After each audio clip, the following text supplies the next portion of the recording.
3.1 Conteúdos, Nomenclatura e o PAC 1. Habilidades: utilizar códigos e nomenclaturas da química para caracterizar materiais, substâncias e transformações químicas. Então agora a gente vai para a revisão, a gente vai para a nossa primeira cartela. Isso, então a gente vai relembrar aí sobre a classificação das cadeias carbônicas, que foi falado ontem. Eu escolhi aqui essas duas, essa classificação, tá? Mas ontem a gente não falou apenas de normal e ramificada, tá, gente? Bora relembrar aí, bora ver se vocês se recordam.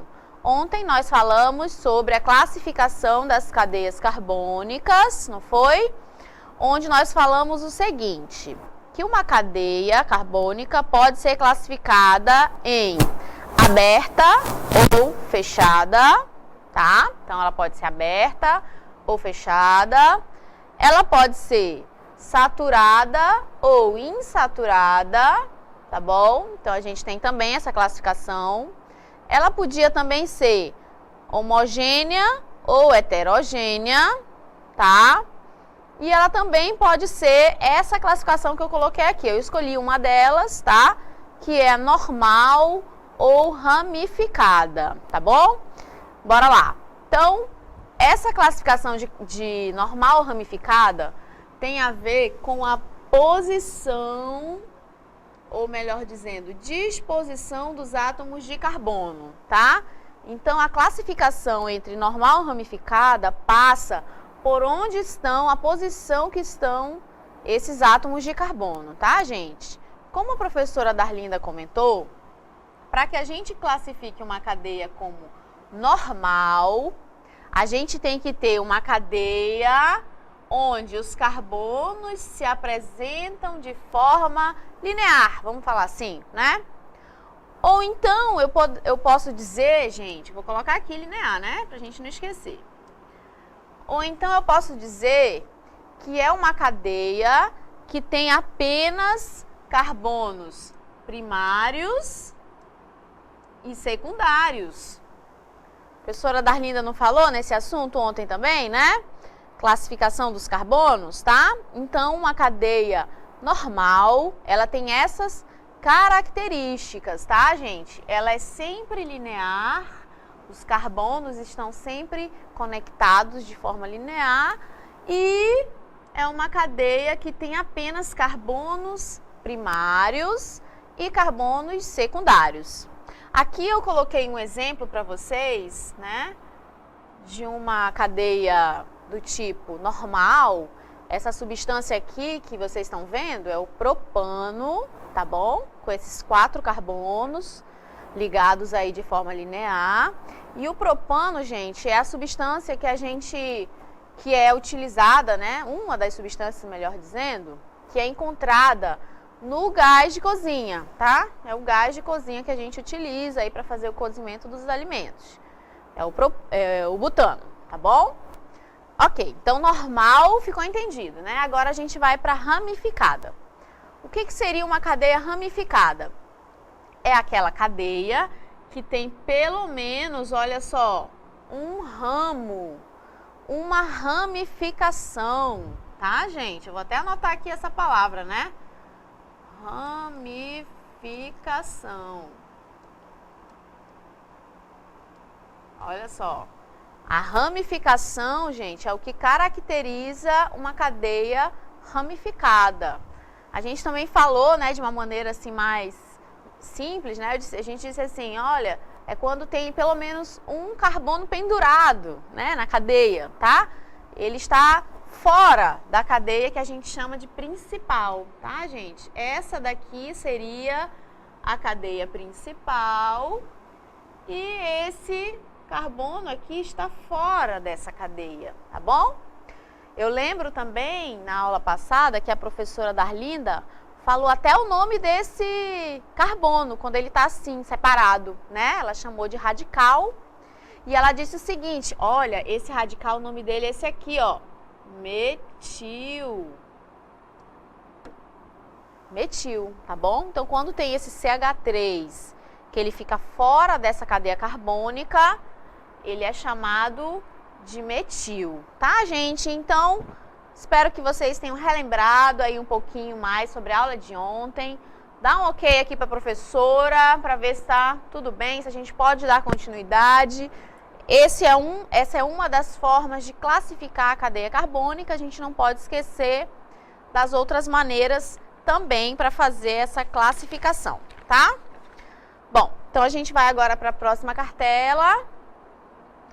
Isso, essa é uma parte da nossa aula que a gente acrescentou aqui, que a gente achou interessante, principalmente para o terceiro ano, que é o Caiu no Enem, tá? Então a gente sempre que possível, sempre que a gente encontrar alguma questão assim que tenha caído no Enem em algum momento, né, desse concurso, né, desse vestibular, a gente sempre vai estar trazendo para vocês, que eu sei que, né, é um foco aí também, né, dos alunos do terceiro ano daqui do Centro de Mídias, é prestar o Enem, né, fazer esse concurso, entrar na universidade, é uma das maneiras de entrar, então a gente sempre que possível vai estar trazendo pelo menos uma questão para a gente estar discutindo aqui, tá? Então bora dar uma olhadinha na questão que caiu no Enem, que vocês já podem, né, com o que vocês já conhecem hoje, trabalhar, tá bom? Então, olha só, a questão caiu em 2014, né, e ela diz o seguinte: o potencial brasileiro para transformar lixo em energia permanece subutilizado. Apenas pequena parte dos resíduos brasileiros é utilizada para gerar energia. Contudo, bons exemplos são de aterros sanitários que utilizam a principal fonte de energia ali produzida. Alguns aterros vendem créditos de carbono com base no Mecanismo de Desenvolvimento Limpo, MDL, do Protocolo de Quioto. Essa fonte de energia subutilizada citada no texto é o... Bora dar uma olhadinha nas respostas, mas a pergunta é: qual seria essa substância que é produzida nos lixões, nos aterros sanitários, tá? Então, dentre as alternativas aí que nós temos, a alternativa correta é o gás metano, né? Obtido pela atividade das bactérias anaeróbicas na decomposição da matéria orgânica. Ai, professora, eu não conheço ainda o gás metano, mas é o nosso assunto de hoje, tá, gente? A nossa aula de hoje é aprender a dar nomes aos compostos, tá? Orgânicos, no caso que é o foco do terceiro ano. Então, a aula de hoje, a aula 3.1 e 3.2, tem a ver com essa nomenclatura, tá, gente? Então, com certeza, se uma questão parecida com essa aí que vocês acabaram de ver, que caiu no Enem de 2014, ou seja, do ano passado, né? E aparecer agora em 2015 ou 2016, dependendo aí de quando vocês vão, né, realizar esse vestibular, vocês já vão conseguir, né, responder, porque vocês já sabem a nomenclatura dos compostos. Tá ok? Então, para vocês verem como o Enem também não é esse bicho de 7 cabeças. Se a gente estudar um pouquinho, a gente consegue se dar bem, tá, gente? Se a gente se esforçar um pouco mais, estudar um pouquinho. Vocês têm um caderno de atividade, né, que chegou aí para vocês. Então, dá uma olhadinha, dá uma lida, que eu tenho certeza que vocês vão conseguir se dar bem, se sair bem nesse vestibular, tá bom? Então, vamos lá, continuando aí a aula. Isso. A aula de hoje, como eu comentei, tem a ver com a nomenclatura dos compostos, tá? Então, essa nomenclatura na química, ela é chamada IUPAC, ok? IUPAC, o que que é? É a União Internacional da Química Pura e Aplicada. Na verdade, IUPAC é uma sigla, né, que a gente utiliza para representar esse conceito aí, né? União Internacional de Química Pura e Aplicada.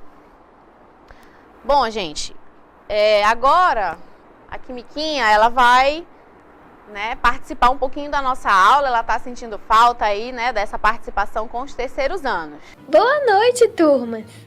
Até os dias atuais, já foram descobertos mais de 15 milhões de compostos orgânicos.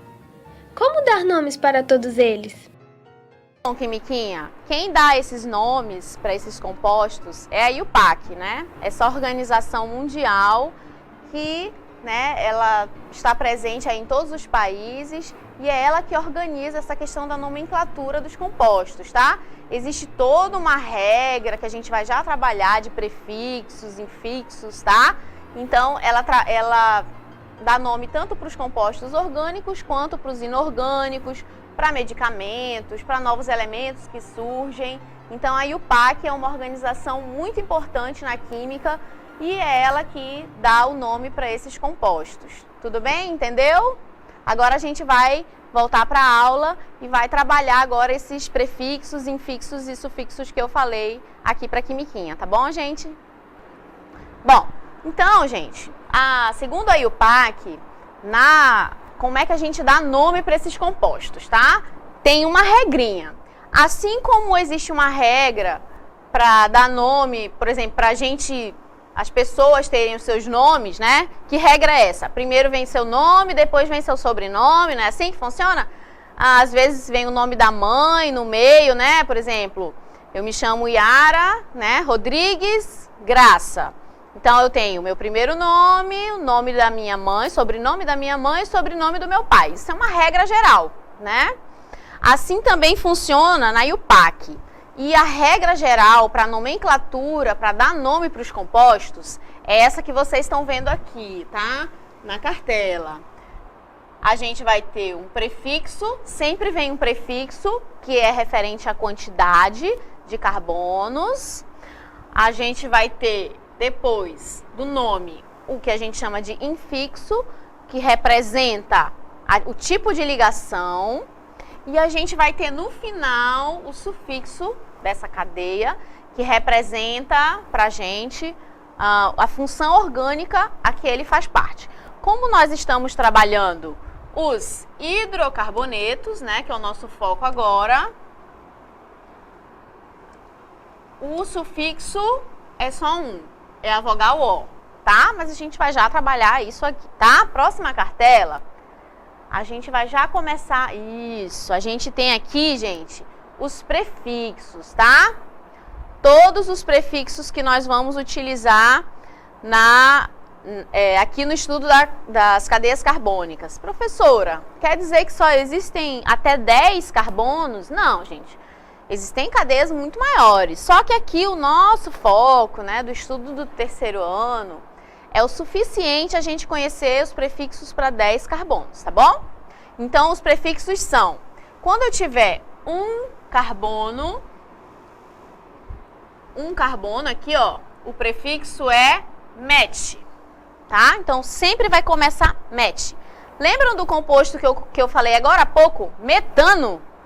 Olha aí, começou met, tá? Metano. Quando são 2 carbonos, et, 3 carbonos, prop. E assim a gente vai, ó, 4 carbonos, but, 5 carbonos, pente, 6 carbonos, ex, 7 carbonos, hept, 8 carbonos, oct, 9 carbonos, non e 10 carbonos, dec, tá? Gente, essa tabela, ela está lá no caderno de atividades de vocês, tá? Dá uma reforçada nesse caderno. Na próxima cartela, a gente vai ter aí os infixos, tá, gente? Os infixos têm a ver com o tipo de ligação que essa cadeia tem, tá bom? Então, nós temos infixos para cadeias do tipo saturada. O que é uma cadeia saturada, gente? É aquela que tem apenas ligações simples. Aquela que tem um traço, lembra? Tá bom? A gente tem infixos com uma dupla ligação, que é o infixo em, e nós temos infixos com uma tripla ligação, que é o infixo in. Esses aí são os que a gente mais vai utilizar, tá bom? Aqui é quando tem aquela dupla, lembram-se? A dupla é com 2 traços e a tripla com 3 traços. Tá bom? Agora a gente vai para a próxima cartela, que é só para reforçar isso. O nosso hidrocarboneto, né, que é o que a gente vai trabalhar agora. Os hidrocarbonetos são compostos formados apenas de carbonos e hidrogênios e o sufixo sempre vai ser a vogal O, tá? Então, não tem outra vogal, é sempre a vogal O. Tudo bem? Agora vamos para o que interessa. Vamos ver um exemplo, tá, gente? É no exemplo que a gente vê se entendeu o que a professora falou, né? Por enquanto é muita tabela, é muita coisa, mas é no exemplo que a gente vê se eu realmente entendi como é que eu dou um nome para o composto. Então, olha aí, vocês estão vendo aí nosso primeiro exemplo, essa cadeia carbônica, uma cadeia carbônica pequena, formada de um único átomo de carbono, olha só esse carboninho aqui, né, ligado a 4 hidrogênios, tá, gente? E agora, como é que eu vou dar um nome para esse composto? A regra da IUPAC é essa daqui, ó. Primeiro vem sempre um prefixo, depois vem sempre um infixo e depois vem sempre o sufixo. A gente vai juntar essas 3 coisas e vai dar o nome do composto, tá bom? Vamos com calma. O prefixo tem a ver com quantos carbonos tem essa cadeia, tá? Quantos carbonos? Quantos carbonos tem essa cadeia? 1. Então, qual é o prefixo que a gente acabou de ver na tabela agora há pouco? Um carbono, prefixo, met. Então, eu já sei que esse composto começa com met, né? Essa primeira regrinha aí da nomenclatura, prefixo. Agora, a gente vai lá no infixo. O que é o infixo, professora? É o tipo de ligação que tem nesse composto. Que tipo de ligação tem nesse composto? Tem apenas ligações. Que ligações são essas, gente? Simples, né? Todas são ligações simples. Então, composto que tem apenas ligações simples, o infixo é an. Opa, o nome dele já tá encaminhado, hein? Met mais an, tá? Agora a gente vai para a última parte da cadeia, que é o sufixo. O sufixo tem a ver com o grupo funcional, a função que ele tem. Como aqui essa cadeia é formada apenas de carbono e hidrogênio, então ele é um hidrocarboneto. Todo sufixo para hidrocarboneto é a vogal O. Então, gente, como que é o nome dessa cadeia? Metano. Olha aí, ó, juntei as 3 partes e surgiu aí o nome do composto, metano, tá? Vamos para o próximo exemplo para ver se vocês realmente entenderam? Isso. No próximo exemplo, eu tenho esse composto aí, que é um dos componentes também do gás de cozinha, tá? É um dos componentes do gás de cozinha. Bora lá? Isso. Um dos componentes do gás de cozinha, tá, gente? Vocês estão vendo aí, como é que a gente dá nome para esse composto? A regra é sempre a mesma, tá bom, pessoal? A regra é, eu tenho que ter um prefixo mais um infixo mais um sufixo, tá bom? Essa é a regra. Prefixo, gente, como é que eu descubro o prefixo? Pela quantidade de carbonos que tem a cadeia, tá bom? Quantos carbonos tem aí, gente? Tem um aqui, tem um aqui, tem outro. São 3 carbonos. Vai lá na tabelinha, prefixo para 3 carbonos é prop. Prop. Agora eu vou para o infixo. Tá? Infixo, o que é o infixo, professora? O infixo tem a ver com o tipo de ligação, tá bom? Tipo de ligação. Como aqui só tem ligações do tipo simples, então o infixo para esse composto é o an. Opa, o nome já está encaminhado. De novo, né? Propan. tá? Propan. Agora a gente vai para a última parte. Sufixo. Sufixo tem a ver com a função orgânica a que ele faz parte, tá? Função orgânica. Aqui, gente, só tem carbonos e hidrogênio, só carbono e hidrogênio. Compostos que só tem carbonos e hidrogênios são hidrocarbonetos. Então, o sufixo é a vogal O. Olha o nome do composto, propano. Propano, tá, gente? Dá um ok aí no chat para ver se todo mundo está compreendendo. A professora Darlinda vai me dar um ok para ver se a gente pode avançar.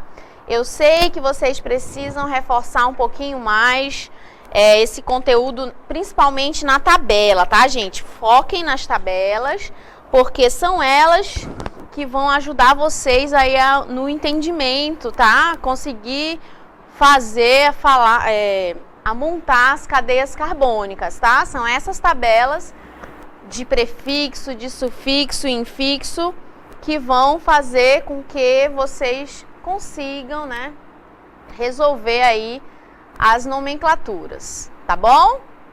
Agora, a Quimiquinha quer participar de novo da aula, tá? Ela tem outra perguntinha. Hoje ela tá super em dúvida aí, assim como eu tenho certeza que muitos de vocês. Quem sabe a dúvida dela seja também uma das dúvidas aí de vocês, tá bom? Vamos lá, Quimiquinha, o que é que você quer saber?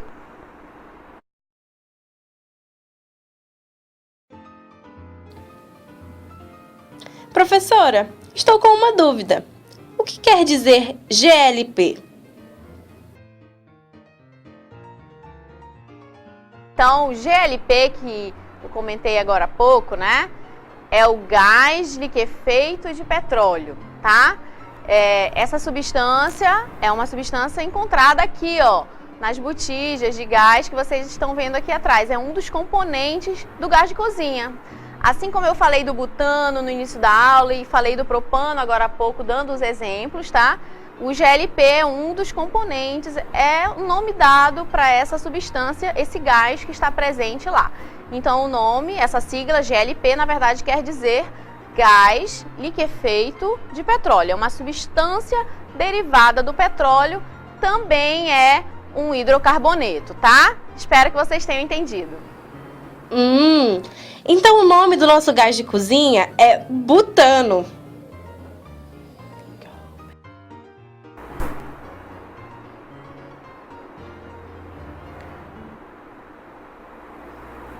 Ok, é o butano mesmo, tá, gente? Butano porque tem 4 carbonos, né? Porque só tem ligações simples e porque é um hidrocarboneto, tá bom? Agora a gente vai para continuar a nossa aula e na nossa próxima cartela. Isso, esse é uma outra parte da aula, né? Saí, foi? Uma outra parte da aula, que é a química cidadã, tá bom? Vamos dar uma olhadinha no que a gente tem para falar aí sobre a química cidadã. Isso, olha só, a gente vai voltar a falar do GLP, tá? Por que é importante a gente falar desse gás? É um gás que está presente com certeza na casa de todo mundo, né? Que cozinha, tá bom? Ou de quase todo mundo. Esse gás, ele é chamado de butano. O nome dele, segundo aí o PAC, é o gás butano, que é chamado gás de cozinha. Ele é inodoro, na verdade. Aquele cheiro, quando você deixa lá o fogão ligado e tal, aquele cheiro que você sente não é do butano não, tá, gente? Aquele cheiro é de uma outra substância que eles colocam lá só para você sentir algum cheiro, tá bom? Mas ele mesmo, né, não tem cheiro, ele é inodoro. Por isso, por convenção e para que possamos perceber a diferença entre outro gás, foi adicionada uma substância de cheiro específico. É aí que as pessoas atribuem o famoso cheiro de gás, tá? Então, esse cheiro de gás, na verdade, não é dele, é de outras substâncias. Este gás, ele é muito perigoso, tá, gente? Porque ele pode causar asfixia, porque ele expulsa o oxigênio do ambiente, tá bom? Então, a gente tem que tomar muito cuidado quando, por exemplo, a gente está fazendo cozimento, ou então quando a gente troca a botija, né, por exemplo, e, né, ela ficou com algum probleminha, não vedou direito, tá bom? Por quê? Porque esse gás, quando ele começa a sair assim pela casa, ele expulsa o oxigênio do ambiente e ele pode causar asfixia e isso pode levar à morte, tá bom, gente? Então, às vezes, né, a gente está tão acostumado a fazer certos procedimentos em casa e acaba, né, se descuidando um pouquinho. Então, tem que tomar cuidado, tem que ficar atento, porque ele tem seus riscos, tá ok? O gás tem seus riscos, tá bom? A sua aula continua no próximo vídeo.